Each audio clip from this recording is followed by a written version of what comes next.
मेरा नाम है मोहित और आपका स्वागत हमारे YouTube चैनल हिस्ट्री चैंपियन में। तो जैसा कि आप जानते हो, आप बीए बीएससी बीकॉम के थर्ड सेमेस्टर के विद्यार्थी और आपका पेपर होने वाला है एग्रीकल्चर टेक्नोलॉजी का। तो इससे संबंधित आपके सामने पूरी की पूरी वन शॉट क्लास कराने वाला हूँ। इसमें सारा का सारा रिवीजन होगा, आपका यूनिट फर्स्ट का, यूनिट सेकंड का, यूनिट थर्ड और यूनिट फोर का। तो सबसे पहले आपको क्या करना है, वीडियो को लाइक कर देना और चैनल को सब्सक्राइब कर देना। भाई चैनल को सब्सक्राइब कर दोगे तो इससे क्या होगा, आपके सामने आपको सारे के सारे जो पीडीएफ और नोट्स फ्री में मिल जाएंगे। अगर मैं बात करूं आपके सामने जो फ्री में जो नोट्स पढ़ा रहा हूँ, आपके सामने फ्री में हमारे टेलीग्राम पर नोट्स मिल जाएंगे। अगर आप फ्री में नोट्स प्राप्त करना चाहते हो तो डिस्क्रिप्शन में मैंने टेलीग्राम का लिंक दे रखा है, वहां पे जाकर टेलीग्राम के लिंक पे क्लिक करना और जैसे टेलीग्राम को ज्वाइन करोगे ऊपर की तरफ आपके सामने यहाँ पर यूनिवर्सिटी चैंपियन लिखा हुआ पीडीसी है, इस पे क्लिक करना और फिर यहाँ पर फाइल वाले सेक्शन पे आ जाना। जैसे इस वाले सेक्शन पे आओगे आपको सर्च करना है यहाँ पर आकर एग्रीकल्चर। कोने में आपके सामने ये रहा है ना, यहाँ पर कोने में आपको सर्च का ऑप्शन मिल जाएगा। फाइल वाले सेक्शन पे आने के बाद में एग्रीकल्चर ये स्पेलिंग रही, सर्च कर लेना और यहाँ पर आपको एग्रीकल्चर टेक्नोलॉजी के नाम से पीडीएफ मिल जाएगी। अच्छे से इस नोट्स को पढ़ लेना, पूरे नोट्स दे रखे हैं। नीचे की तरफ मैंने बाकायदा सारे देखो पर्सन करवा रखे हैं, जितने भी इंपॉर्टेंट पर्सन है सारे पर्सन भी मैंने आपको करवा रखे हैं। समझ में आ गया। साथ के साथ अगर आप क्या करना चाहते हो, यूनिट फर्स्ट सेकंड थर्ड और इंपॉर्टेंट क्वेश्चन पढ़ना चाहते हो, डिस्क्रिप्शन में प्ले लिस्ट का लिंक दे रखा है, वहां से जाकर प्ले लिस्ट से आपके सामने अन्य टॉपिक भी पढ़ लेना। चलिए पढ़ते हैं यूनिट नंबर फर्स्ट की तरफ, भारतीय कृषि का परिचय। क्या होती है भारतीय कृषि? भारतीय कृषि का परिचय, भारतीय कृषि देश की अर्थव्यवस्था की रीढ़ की हड्डी मानी जाती है। अगर अपन बात करें भारत की कृषि की, भारत के अंदर जो एग्रीकल्चर किया जाता है, भारत की अर्थव्यवस्था की रीढ़ की हड्डी क्यों होती है भाई? जब भारत देश आजाद हुआ था तब 75% से ज्यादा जनसंख्या है वो आपके सामने किससे जुड़ी हुई थी भाई? आपके सामने एग्रीकल्चर या कृषि से जुड़ी हुई थी। आज के समय में बात करें, आपके सामने आंकड़ा कम जरूर हुआ है लेकिन फिर भी आपके सामने 30 से 40% जनसंख्या है या उससे अधिक जनसंख्या आपके सामने किससे जुड़ी हुई है? आपके सामने एग्रीकल्चर से, कृषि से जुड़ी हुई है ना भाई। आप में से वीडियो देख रहे हो, इसमें से अगर मैं ग्रामीण क्षेत्र की बात करूं तो ग्रामीण क्षेत्र के 80% लड़के या बच्चे ऐसे हैं जो मेरा वीडियो देख रहे हैं, वो आपके सामने किससे जुड़े हैं भाई? कृषि से जुड़े हुए हैं। उनके माता पिता कहीं ना कहीं कृषि जरूर करते हैं। कृषि का अर्थ ये नहीं कि आपको सिर्फ भोजन प्रोवाइड करे बल्कि उद्योगों को भी कच्चा माल देती है।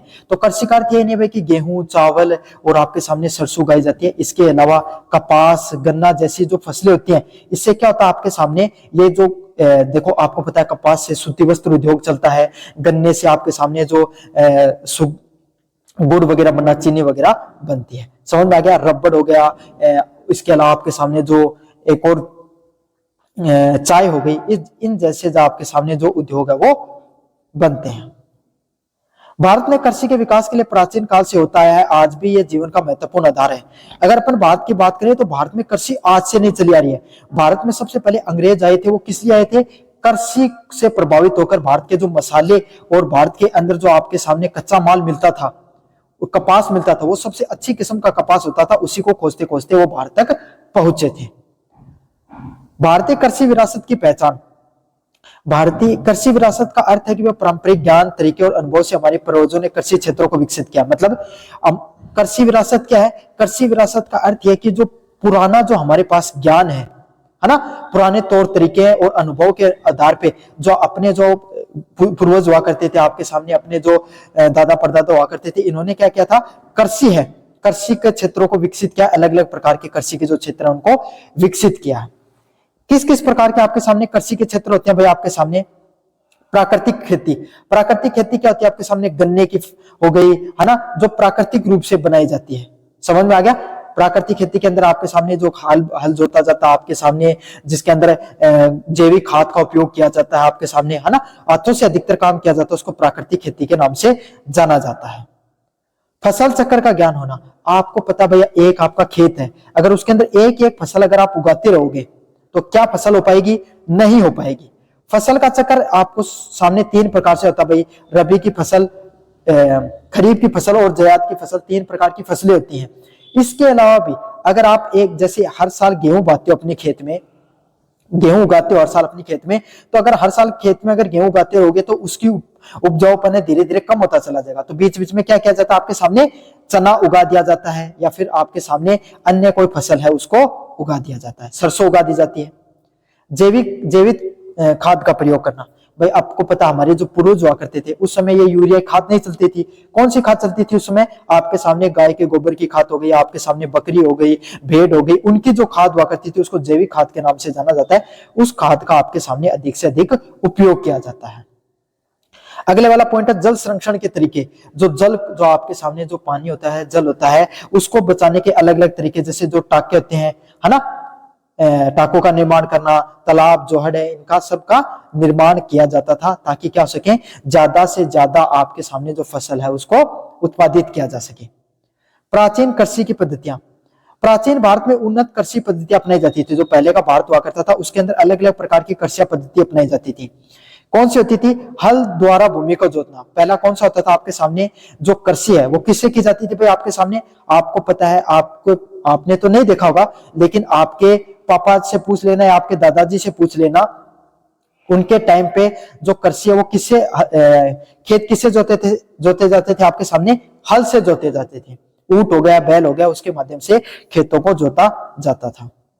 अगले वाला है वर्षा आधारित खेती। वर्षा आधारित खेती कौन सी होती है भाई आपके सामने? वर्षा आधारित खेती वो होती है जिसके अंदर जो पूरी की पूरी जो खेती होती है वो वर्षा पर निर्भर करती है। बारिश अच्छी होगी तो खेती अच्छी होगी, अगर बारिश अच्छी नहीं होगी तो कृषि भी अच्छी नहीं होती है। समझ में आ गया? तो इसको वर्षा आधारित खेती के नाम से जाना जाता है। जितनी ज्यादा भारत में आपको पता भाई लगभग कृषि है। अब इस समय जो सर्दी के समय जो फसल होती है वो राजस्थान के अंदर किस पर डिपेंड करती है भाई? मावठ पे। अच्छी मावठ होगी, सर्दी में अच्छी बारिश होगी तो अच्छी फसल होगी आपके सामने। यही अपने बाजरे की फसल हो गई आपके सामने, ग्वार की फसल हो गई, वो भी ज्यादातर वर्षा पर निर्भर करती है। अगले वाला पॉइंट आपके सामने गोबर की खाद और जैविक खाद का प्रयोग करना। किस प्रकार की खाद का प्रयोग किया जाता है? गोबर की खाद और जैविक खाद का प्रयोग किया जाता है। भारत के अंदर अगर आपके सामने बात करें तो ज्यादा से ज्यादा हमारे देश के अंदर गोबर की खाद का बहुत प्रयोग करते हैं। क्यों? क्योंकि भाई आपके सामने जो यूरिया वगैरह है, इससे क्या होता है आपके सामने जो यूरिया के अंदर भाई भारत की जो जितने भी जो मिट्टी है उसके अंदर नाइट्रोजन की खास कमी पाई जाती है, इसलिए यूरिया का उपयोग किया जाता है। लेकिन यूरिया का अगर बहुत अधिक उपयोग करते हो इससे क्या होता है आपके सामने? समय के साथ आपका जो खेत है वो उसकी उपजाऊता घटती चली जाती है। लेकिन जो गोबर की खाद है वो जैविक खाद है ना, इसका क्या होता है? शुरुआती समय में आपके सामने थोड़ी जो उपजाऊपन है या उत्पादन है वो थोड़ा कम होगा, मतलब धीरे धीरे बढ़ेगा, लेकिन एक समय के बाद में आपकी जमीन है उसका नुकसान नहीं होगा। यूरिया का क्या फायदा होता है? एक बार तो बहुत तगड़ी फसल होगी लेकिन धीरे धीरे वो आपके सामने फसल होना कम हो जाएगी। अगले वाली आपके सामने कौन सी प्रकार की खेती होती है? मिश्रित खेती। मिश्रित खेती क्या होती है? जिसके अंदर 2 से 3 फसलें उगाई जाती है। काफी बार आपके घर वाले आपके खेत में क्या कर देंगे? चना भी उगा देंगे, है ना, सरसों भी उगा देंगे और गेहूं भी उगा देंगे। हर प्रकार की फसलें उसके अंदर उगा दी जाती है। इस प्रकार की कृषि को क्या कहा जाता है भाई? मिश्रित कृषि के नाम से जाना जाता है। इस कृषि का फायदा ये होता है आपके सामने, इससे क्या होता है? मिश्रित खेती का क्या फायदा होता है? जो खेत होते हैं ना इसकी उपजाऊता बनी रहती है। अगले वाला पॉइंट आपके सामने फसल चक्र को अपनाना। अगले वाला पॉइंट क्या आपके सामने? फसल चक्र को अपनाना। अलग अलग प्रकार की जो फसल होती हैं उनको उगाया जाता है ना, ताकि आप भाई जो सर्दी के अंदर आपके सामने, गर्मियों के अंदर गर्मी की फसलें उगाई जाती हैं, सर्दी के अंदर सर्दी की फसलें उगाई जाती हैं, बीच में समय बचता उसको जायद की फसलों को उगा दिया जाता है। इन पद्धतियों से भूमि की उर्वरकता बनी रहती है और पर्यावरण भी सुरक्षित रहता है।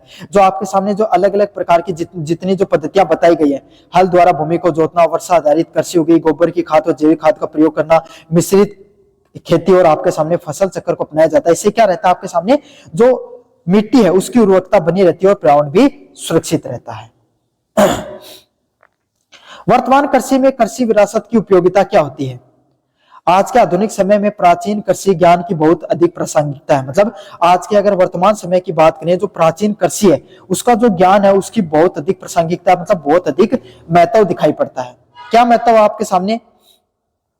जैविक खेती को बढ़ावा देना। धीरे धीरे लोग क्या कर रहे हैं आपके सामने? जो पुराने समय में जो गोबर की खाद वगैरह डाली जाती थी खेत में, उसको धीरे धीरे बढ़ावा देना शुरू कर दिया लोगों ने। लोग भी इस चीज के महत्व को समझना शुरू हो गए हैं। जितने ज्यादा अपने खेत में आप जैविक खेती का उपयोग करोगे, जितने ज्यादा आपके सामने जो अपने नॉर्मल फसलों को उगाओगे, जैविक खेती का प्रयोग करोगे, उतनी ज्यादा आपके फसल उगेगी। अगले वाला है मिट्टी की उर्वरकता बनाए रखना। अपने मिट्टी अगर उसमें क्या करोगे, ज्यादा से ज्यादा आप क्या करोगे, फसलें उगाओगे, ज्यादा से ज्यादा यूरिया की खाद वगैरह डालोगे, तो इससे क्या नुकसान होगा भाई, आपके सामने आपका जो मिट्टी है उसकी उर्वरकता धीरे धीरे कम हो जाती है। अगले वाला पॉइंट है रासायनिक खाद्यों का कम प्रयोग करना। जो यूरिया वगैरह हो गई, इनका ज्यादा उपयोग करने से मिट्टी की उर्वरकता धीरे धीरे कम की जाती है, हो जाती है। तो यूरिया हो गया, पोटास हो गया, इनका प्रयोग कम से कम किया जाए। अगले वाला पॉइंट है जल संरक्षण व सतत खेती करना। मतलब जो पानी है उसको ज्यादा से ज्यादा बचाया जाए और सतत कृषि है वो की जाए। अगले वाले पॉइंट की बात करें, भारतीय कृषि का महत्व। क्या भारतीय कृषि का क्या महत्व है?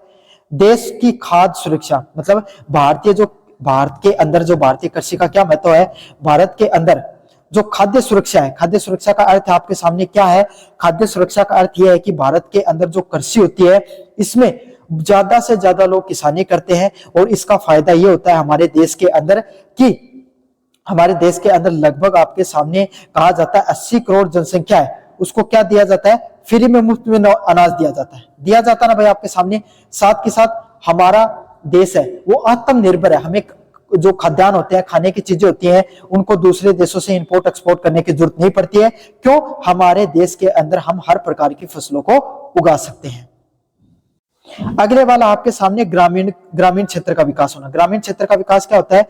जो गांवों के क्षेत्र होते हैं ना, ग्रामीण क्षेत्र होता है, उसके अंदर आपके सामने क्या होता है? ज्यादा से ज्यादा जो फसलें हैं उनको, ग्रामीण क्षेत्र का विकास होने से क्या होता है? ग्रामीण क्षेत्र में ज्यादातर गांवों के लोग ही खेती करते हैं, क्योंकि वहां की भूमि, भाई आपके सामने शहरों में तो क्या हो गया, बड़ी बड़ी बिल्डिंगें खड़ी कर दी है ना, उससे क्या होता है आपके सामने खेती के लायक जमीन नहीं बची है। लेकिन ग्रामीण क्षेत्र में अधिकतर आपके सामने इस प्रकार की जमीनें हैं वो बची हुई है, खेती के लायक जमीनें अभी भी हैं। अगला है रोजगार सृजन करना। भारत के अंदर कृषि पे आज के समय भी अगर अपन बात करें, मैंने 40% बताया था, लेकिन अगर उसको 50% से ज्यादा जनसंख्या आज भी आपके सामने किस पर निर्भर करती है भाई? कृषि पर ही निर्भर करती है। निर्यात में योगदान कर देना। भारत खुद के खाद्यान्न की फसलें होती हैं, उसको खुद निर्माण करता है। मतलब भारत क्या करता है भाई? खुद के खाने पीने की चीजें उसका खुद निर्माण करता है। तो इससे क्या फायदा होता है?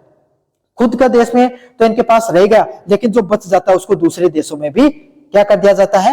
एक्सपोर्ट कर दिया जाता है, समझ, निर्यात कर दिया जाता है। तो ये थी आपके सामने यूनिट नंबर फर्स्ट, जिसको मैंने कंप्लीट रिवीजन करवा दिया, अच्छे से पढ़ लेना। अब अपन पढ़ेंगे कौन से वाले यूनिट की तरफ? यूनिट नंबर सेकंड की तरफ। किसकी तरफ पढ़ने वाले हैं भाई? आपके सामने यूनिट नंबर सेकंड को की तरफ अपन पढ़ने वाले हैं। अगर आप स्पेशली यूनिट नंबर सेकंड को देख रहे हो, सबसे पहले तो भाई आपको क्या करना है? चैनल को सब्सक्राइब कर देना है। समझ में आ गया? साथ के साथ डिस्क्रिप्शन में टेलीग्राम का लिंक दे रहा हूं, वहां से जाकर पीडीएफ डाउनलोड कर लेना। ये नोट्स फ्री में आपको देखने को मिल जाएंगे, वहां से पढ़ लेना। और कोने में जो व्यू प्रोडक्ट वाला ऑप्शन दिखाई दे रहा है, यहां से क्लिक करके अगर कोई भी प्रोडक्ट खरीदोगे फ्लिपकार्ट या मंत्रा से, सबसे ज्यादा आपको डिस्काउंट देखने को मिल जाएगा। चलिए अब आगे बढ़ते हैं अपने आपके सामने यूनिट नंबर सेकंड की तरफ। कृषि विज्ञान के सिद्धांत क्या होते हैं? कृषि विज्ञान के सिद्धांत। कृषि विज्ञान एग्रोनॉमी का क्या अर्थ होता है? कृषि विज्ञान वह शाखा है जिसमें फसलों की खेती करने के वैज्ञानिक विधियों का अध्ययन किया जाता है। कौन सी क्या होता है भाई आपके सामने? एग्रोनॉमी क्या होती है? इसमें क्या होता है? फसलों की खेती करने की वैज्ञानिक विधियां। मतलब भाई कितने प्रकार की आपके सामने जो फसलें होती हैं उसकी खेती किस प्रकार से की जाती है, उसकी वैज्ञानिक विधि को क्या बोला जाता है? आपके सामने एग्रोनॉमी या कृषि विज्ञान के नाम से जाना जाता है। किस नाम से जाना जाता है? एग्रोनॉमी या कृषि विज्ञान के नाम से जाना जाता है। इसमें यह सिखाया जाता है कि कम लागत में अधिक और अच्छी गुणवत्ता वाली फसलें कैसे प्राप्त की जाती हैं। अपन क्या सीखते हैं एग्रोनॉमी से? एग्रोनॉमी में अपन ये सीखते हैं कि कम पैसा खर्च करके हम ज्यादा से ज्यादा आपके सामने अच्छी फसलें कैसे उगा सकते हैं और ज्यादा से ज्यादा पैसा कैसे कमा सकते हैं। समझ में आ गया? तो भाई आप इसका अर्थ है कि अच्छे बीजों कौन से बीजों को लगाना चाहिए, अपनी कृषि है उसके अंदर कौन सी खाद देनी चाहिए, मिट्टी के अंदर किस प्रकार के आपके सामने जो कृषि यंत्रों का उपयोग करना चाहिए जिससे ज्यादा से ज्यादा फसलों को अपन उगा सके। सरल शब्दों में बात करें, फसल उगाने की कला को क्या कहा जाता है? आपके सामने कृषि विज्ञान के नाम से जाना जाता है। अगले वाला पॉइंट है कृषि विज्ञान के क्षेत्र। कृषि विज्ञान का क्षेत्र बहुत विस्तृत होता है, इसमें फसल उत्पादन से जुड़ी सभी क्रियाएं शामिल होती हैं। कृषि विज्ञान भाई आपके सामने आपको पता है भाई कृषि विज्ञान को छोटा विषय नहीं है, बहुत बड़ा विषय है। इसमें क्या होते हैं? फसल को उत्पादित करने के अलग अलग प्रकार की जो क्रियाएं होती हैं, अलग अलग प्रकार के जो आपके सामने जो चीजें होती हैं वो जुड़ी हुई होती हैं। पहला पॉइंट है कृषि विज्ञान के प्रमुख क्षेत्र। कृषि विज्ञान के प्रमुख क्षेत्र क्या होते हैं? भूमि की तैयारी करना, मतलब किस प्रकार की फसल उगानी है, किस प्रकार के आपके सामने क्या करना है, किस प्रकार की मिट्टी, सबसे पहले क्या किया जाता है भाई, आपके सामने भूमि को तैयार करना। आप एक बात बताओ, जब सबसे पहले आप अपने खेत में कोई भी बीज उगाते हो, कोई भी फसल उगाते हो, तो क्या करते हो भाई, जो मिट्टी होती है उसको क्या किया जाता है, आपके सामने बुआई के लिए तैयार किया जाता है ना। एरो मरवाई जा, कल्टी मरवाई जाए करे ना, ताकि जो बीज लगाया जाए वो अच्छे से उग सके, अंकुरित अच्छे से हो सके। अगर मिट्टी कठोर होगी तो और जो जितना बीज उगाया गया वो सही से अंकुरित नहीं हो पाएगा। समझ में आ गया? तो जब आप सबसे पहले कृषि करते हो, खेती करते हो, तो सबसे पहले क्या किया जाता है, भूमि को तैयार किया जाता है, मिट्टी को तैयार किया जाता है। फिर अगला पॉइंट क्या होता है, बीज और बुआई। अगला पॉइंट भाई आपके सामने अपन क्या करते हैं, बीज उगाते हैं। समझ में आ गया? सबसे पहले आपने क्या किया, मिट्टी को तैयार किया, फिर उसके अंदर क्या किया, बीज लगाया। क्या क्या? बीज उगाया, हल के माध्यम से उसके अंदर जुताई की गई और उसके अंदर क्या किया गया, बीज और बुआई के साधनों को जोड़ा गया। बीज लगा दिया भाई आपके सामने, फिर क्या है, धीरे धीरे बीज उगना शुरू हो गया। तो अगर आपके सामने बारिश की फसल, अगर आपके कुआं नहीं है, नहर नहीं है, तालाब नहीं है, पोखर झील कुछ नहीं है, तो क्या तो आप बारिश पर निर्भर करोगे, तो आपको सिंचाई करने की जरूरत नहीं पड़ती है। लेकिन अगर आपके सामने भाई आप अगर पूरी तरीके से बारिश पर निर्भर नहीं हो, आपके कुआं है, ट्यूबवेल है ना, अगर नहर वगैरह है, तो आप क्या करोगे, किस प्रकार से सिंचाई करनी है, ज्यादा सिंचाई करनी है, कम सिंचाई करनी है, फिर क्या करोगे भाई, आपके अपने खेत में सिंचाई करना शुरू करते हो। उसको सिंचाई प्रबंधन के नाम से जाना जाता है।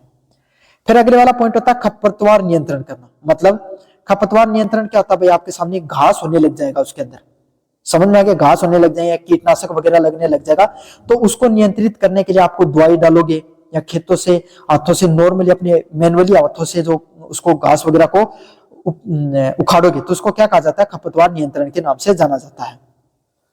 अगले वाला पॉइंट होता है आपके सामने फसल कटाई। क्या होता है आपके सामने, फसल कटाई के नाम से जाना जाता है लावणी। भाई लावणी बहुत फेमस आपने, है ना, लावणी का महीना अब देखो, थोड़ा सा दिनों बाद में मार्च अप्रैल में गेहूं की लावणी आओगी, जो आओ कौन था। तो यही होता है आपके सामने। फिर क्या किया जाता है, फसल की कटाई की जाती है। अब जो 3 नंबर पॉइंट की तरफ बढ़े, कृषि विज्ञान के सिद्धांत। कृषि विज्ञान के क्या सिद्धांत होते हैं भाई आपके सामने?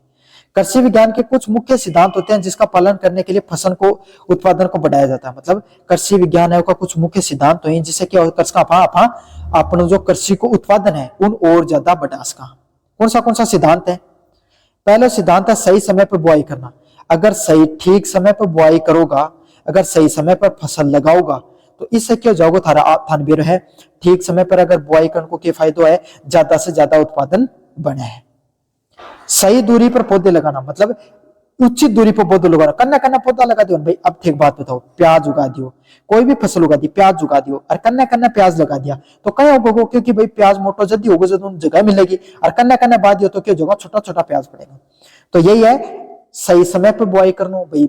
अगती फसल करोगा, फिर आपका जो बाद की फसल करोगा, है ना, सही दूरी में फसल पौधा लगाना भी बहुत ज्यादा जरूरी है।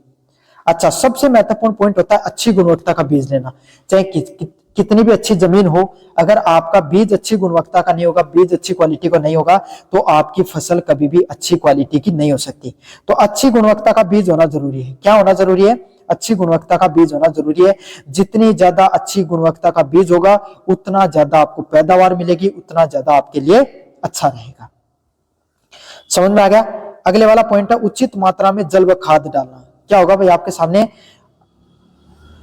उचित मात्रा में, जितना जरूरत होना उतना ही जल डालो, जितना जरूरत हो उतना ही पानी डालो। ज्यादा डालने से भी नुकसान है, कम डालने से भी नुकसान है। तो यही आपके सामने, उचित मात्रा में जो खाद पानी है उसका डालना जरूरी है। उचित मात्रा में डालोगे तो ज्यादा से ज्यादा आपको मुनाफा देखने को मिलेगा। अगले वाला पॉइंट है समय पर निराई गुड़ाई करना। मतलब समय के साथ आपके सामने जो खपतवार वगैरह को हटाना, समय से निराई गुड़ाई करना भी बहुत ज्यादा आवश्यक होता है। बीज और बुआई क्या होता है आपके सामने, इसको पढ़ेंगे आपके सामने। बीज वह जीवित भाग होता है जिससे नया पौधा उत्पन्न होता है। अच्छा बीज अच्छी फसल की नींव होता है। बीज क्या भाई थे कोई गेहूं है ना, चनो है, तो कोई बीज डालोगा जल्दी तो कोई नई फसल उगेगी ना। तो वो है भाई बीज, वह चीज है जिससे कि कोई भी नया पौधा है वो उगे है। और एक अच्छा बीज एक अच्छी फसल को नींव देता है। एक अच्छा बीज कौन सा है? अच्छा बीज वही है जिससे कि एक अच्छी फसल को निर्माण हो। अच्छे बीज की क्या क्या विशेषताएं होती हैं? स्वस्थ और शुद्ध बीज होता है। मतलब कैसा बीज होता है भाई? आपके सामने स्वस्थ बीज होगा, है ना, जिससे क्या होगा आपके सामने, जिसको लगाने से आपके सामने क्या अच्छा उत्पादन हो सकता है। एक विशेषता क्या होगी? रोग मुक्त होगा। क्या होगा? उसके अंदर कोई भी प्रकार का रोग नहीं होगा, कटा फटा नहीं होगा, आपके सामने एकदम सही होगा। अधिक अंकुरण क्षमता, भाई कई का बीज हो, मान लिया ठेके कर दियो, एक ही फसल ना बार बार उगाई, और वो कोई बीज अपने खेत में ले रहे हो, मतलब पिछले साल ना जो गयो वो बीज ले लियो, फिर वही बीज जो बाद वो ले लियो, तो उससे क्या है? अंकुरण क्षमता घट जावा है। तो बीज भंडार वगैरह हुए उनसे जाकर क्या करना चाहिए? हमेशा बीज खरीदना चाहिए, ताकि ज्यादा से ज्यादा क्या है? अंकुरण क्षमता को बीज मिल सके, और इससे क्या ज्यादा से ज्यादा फसल थे उगा सको। बुआई की क्या क्या विधियां होती हैं? बुआई का अर्थ होता है खेत में बीज लगाना। भाई था सबने बेरो बुआई को अर्थ खेत में बीज लगाना, अलग माध्यम से जब कोई भी आप खेत में बीज उगाओ उनके कहे जा आपके सामने बुआई का नाम से जाने जाए। बुआई की क्या मुख्य विधियां होती हैं? बुआई की मुख्य विधियां होती है, पहले होती है छिड़काव विधि। नॉर्मल क्या करो भाई, थाना भी बेरो है, मुख्यतः तो आपके सामने जया राई होगी, है ना, पालक वगैरह होगा, तो एक नॉर्मल फसल उगाने के लिए क्या करा? आप पूरे खेत में नॉर्मल छिड़क दिया। छिड़काव बोले जाना, कदे कदे आप बीच बीच में मान लियो ऐ करा के चना का बीच में भाई एक दो को गुआर, सॉरी बाजरा का बीच में थोड़ा सा गुआर बांध दिया, जना के खेलिया बीच में छिड़क दियो कि लोग जो गुआर है वो, है ना। तो इस प्रकार की विधि को क्या क्या कहा जाता है? आपके सामने छिड़काव विधि के नाम से जाना जाता है। कतार में बुआई, कतार में बुआई क्या होती है? आपके सामने इस प्रकार की कतारें बनाई जाती हैं, इसमें आपके सामने क्या बुआई की जाती है। तो ऐसे आपके सामने अलग अलग प्रकार की कतारें बनाकर जिसमें बुआई करते हैं उसको कतार में बुआई के नाम से जाना है। क्यारी करके नाम सुने ना कि क्यारी करिए भाई, क्यारी क्या करी जाए? जो सब्जी होती है ना, सब्जी जो भी उगती है उसको कतार में बुआई के नाम से जाना जाता है। ड्रिल द्वारा बुआई, ड्रिल द्वारा बुआई क्या होती है? आपके सामने जो पेड़ लगाए जाए, जैसे संतरों को, फल के जितने भी पेड़ होते हैं ना, उसमें क्या ड्रिल के माध्यम से उन फलों को उगा दिया जाता है। उसको क्या किसके नाम से जाना जाता है भाई? ड्रिल द्वारा बुआई के नाम से जाना जाता है। अगले वाला है रोपाई विधि। रोपाई विधि क्या होती है? आपके सामने रोपना। समझ में आ गया? तो जो फल या पौधों को काफी बार जो बड़े हो जाते हैं उनको रोप कर क्या किया जाता है? उनको उगाया जाता है। अगले वाला पॉइंट आपके सामने बुआई का समय। फसल बोने का सही समय बहुत महत्वपूर्ण है। भाई आप एक बात बताओ, सर्दियों के टाइम को अगर यूं थे गर्मियां बाद उग जाओगे, तो कोई भी फसल बोने का सही समय होना बहुत ज्यादा जरूरी होता है। अगर सही समय पे सही फसल उगाओगे तो सबसे ज्यादा बेनिफिट आपको देखने को मिलेगा। तो यही है, फसल बोने का आपके सामने सही समय होना बहुत ज्यादा जरूरी है। सही समय पे फसल उगाओगे सबसे ज्यादा बेनिफिट आपको देखने को मिलेगा। गलत समय पर बुआई करने से उत्पादन कम हो जाता है। अगर कोई गलत समय पर बुआई करोगा तो उत्पादन धीरे धीरे अपना आप घट जाओगा। बुआई करने पर जो सही समय पे अगर बुआई करते हो उसका क्या फायदा होता है? फसल में वृद्धि, मतलब फसल है वह बहुत ज्यादा वृद्धि करेगी। रोग और कीटों का प्रकोप नहीं देखने को मिलेगा। जो अलग अलग प्रकार की जो रोग वगैरह फसल में रोग देखने मिली वह नहीं देखने मिलेगा। उत्पादन की मात्रा, मतलब अच्छी मात्रा में उत्पादन देखने को मिलता है। क्यों? वो अच्छी मात्रा में आपके सामने उत्पादन देखने को मिलता है, रोग और कीट को नहीं होगा, और फसल में अच्छी खासी मात्रा में वृद्धि देखने को मिलती है। अगले वाला पॉइंट है बुआई की गहराई। बुआई की गहराई का अर्थ होता है बीज को मिट्टी में कितनी गहराई तक बोना। बुआई में गहराई का क्या अर्थ होता है? आपके सामने बीज को मिट्टी में कितनी गहराई तक बोना, मतलब ज्यादा से ज्यादा, अगर एक बात सोचो बहुत ज्यादा गहराई में अगर बीज में बो दोगे तो बाहर ना को निकलेगा, और ज्यादा ऊपर छोड़ देगा तो कीड़ा मकोड़ा खा जाएगा। तो ठीक ठाक आपका सामने जो बीज है उन बोनो जरूरी है। सही गहराई कैसी होती है? सही अंकुरण, मतलब इतनी गहराई में बो कि आपके सामने उसका ठीक ठाक अंकुरण हो जाए, अच्छा खासा अंकुरण देखने को मिले। मजबूत जड़ें कैसी हो जाए? उसकी मजबूत जड़ें निकले। किस प्रकार की जड़ें निकले भाई? आपके सामने अगर सही अंकुरण करना चाहते हो तो मजबूत जड़ें निकले। एक पौधा वो किस प्रकार का हो? स्वस्थ पौधा होगे। कैसा पौधा हो गया भाई? आपके सामने स्वस्थ पौधा हो गया। बहुत गहरा व बहुत उथला बीज बोना फसल के लिए हानिकारक होता है। अगर बहुत गहरा बीज बो दियो तो भी नुकसान है, अगर ज्यादा ऊपर बो दियो तो भी बीज ने नुकसान पहुंच गया है। तो आपको समझ में आ गया होगा। मैंने यूनिट फर्स्ट और यूनिट सेकंड है दोनों की दोनों पढ़ा दी हैं। अब अपन पढ़ेंगे कौन से वाली यूनिट की तरफ? यूनिट नंबर 3 की तरफ पढ़ने वाले हैं, जिसमें पढ़ेंगे आपके सामने फसल के पोषण और हाइड्रोपोनिक्स की तरफ। क्या होता है भाई आपके सामने इसमें? अगर आप यूनिट नंबर 3 का स्पेशल वीडियो देख रहे हो तो आपको क्या करना है भाई? चैनल को सब्सक्राइब कर देना है। समझ में आ गया? साथ के साथ जो पीडीएफ पढ़ा रहा हूँ ये फ्री में आपको हमारे टेलीग्राम चैनल पे मिल जाएगी। टेलीग्राम चैनल का लिंक है वो कहाँ पर दे रखा है, डिस्क्रिप्शन में दे रखा है, वहां से जाओ और टेलीग्राम का चैनल है उसको ज्वाइन कर लो। और कोने में जो व्यू प्रोडक्ट वाला ऑप्शन दिखाई दे रहा है इस पे क्लिक करके अगर कोई भी प्रोडक्ट खरीदोगे सबसे ज्यादा डिस्काउंट आपको देखने को मिल जाएगा। फसल पोषण का अर्थ होता है, फसल पोषण का क्या अर्थ होता है भैया आपके सामने, फसल को उचित वृद्धि होना, विकास और उत्पादन के लिए आवश्यक पोषण तत्व उत्पादित देना। मतलब फसल को पोषण का अर्थ यही है कि भाई कोई भी फसल है वह अच्छी खासी मात्रा में आपके सामने क्या हो जाए, उग जाए, अच्छी खासी मात्रा में उसकी वृद्धि हो, विकास हो और आपके सामने भाई सीधी सीधी बात देखो मैं बताऊं, देखो धन्यवाद कि खानो क्यों खाओ हो, है ना, खाने के लिए खाओ ताकि तारी भाई आपके सामने शरीर हष्ट पुष्ट रहे। यही आपका सामने जो फसल है उनमें भी खाद वगैरह डाली जाए ताकि क्या है अच्छो एक मजबूत और उचित वृद्धि को क्या है पौधों है वो उगे। समझ में आ गया, जैसे अपन भोजन खाते हैं उसी तरीके लिए पौधों के लिए आपके सामने पानी हो गया, खाद हो गई, ये क्या काम करता है, पोषण के रूप में काम करता है। जिस प्रकार मनुष्य को भोजन चाहिए उसी प्रकार को पौधे को भी पोषक तत्वों की आवश्यकताएं होती है।